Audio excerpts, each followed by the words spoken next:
Hi, I'm Tom Long, and it's the 4th of July, 2020. And our country is in a lot of turmoil. We've been hit by a pandemic, COVID-19. There are a lot of protests going on across the country as people have become increasingly aware of the systemic racism that permeates our society. And an election is coming up, a presidential election, that is going to decide the future of our country. And a lot of people, I think, are losing hope right now about the American dream and vision. But if you stop and think about it, I, as a veteran, fought for the freedom and the rights that we enjoy as Americans. And those are the freedoms and rights that are being exercised right now. So the right to protest, to influence the thinking of society through the process of protest. This has been going on for a long, long time, and it's not something new on the scene. It's not something to be frightened about. Of course, there are people who use this moment, this pivotal moment in history, to loot and perform acts of violence. When we have a hurricane here in North Carolina, there's looters, because people see a situation where there's an opening and they go to take advantage of that. It has nothing to do with the protesters or the protesting. It has to do with human nature.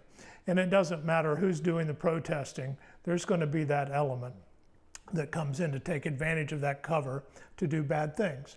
But the protests themselves are a sign of our freedom of speech, our right to assemble.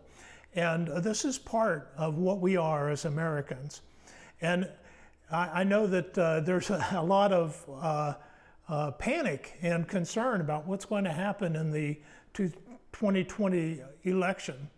But I think that is actually serving, finally, to get more and more people engaged in the process of voting, which is at the heart of democracy. You can protest to change minds, but nothing changes until we go into the ballot box and make those little marks to check off who we're voting for. So this is 2020. It's a troubled time, but it's a great country where you have the privilege of making the decisions that are going to decide what our future is. And I think given those freedoms and those rights and the way that people are engaged this year, I have great hope for tomorrow. So I hope you have a wonderful 4th of July. And toward that end, I want to sing a song that was written by Woody Guthrie and made popular so long ago, but so relevant today. This land is your land. This land is my land. We need to take responsibility for that. We need to take care of one another. God bless you as we go into another year of independence in this great nation. This land is your land, this land is my land. From California to the New York Island, from the Redwood Forest to the Gulf Stream waters, this land was made for you and me. As I went walking that ribbon of highway, I saw above me that golden skyway. I saw below me that golden valley. This land was made for you and me.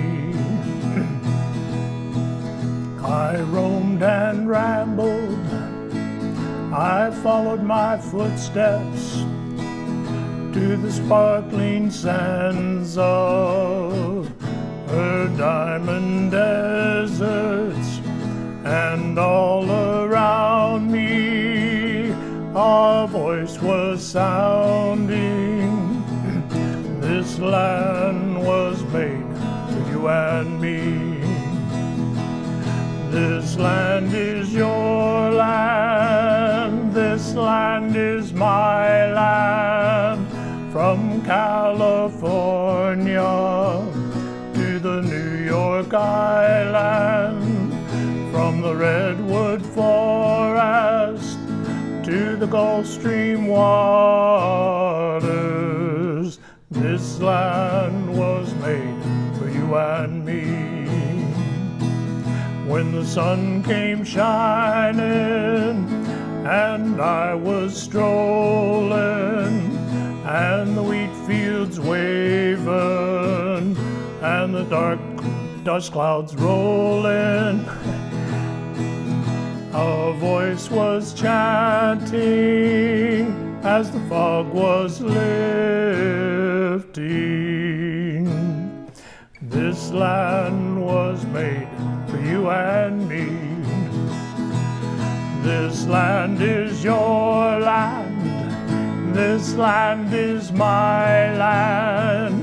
From California to the New York Island, from the redwood forest to the Gulf Stream waters, this land was made for you and me. This land was made for you and me.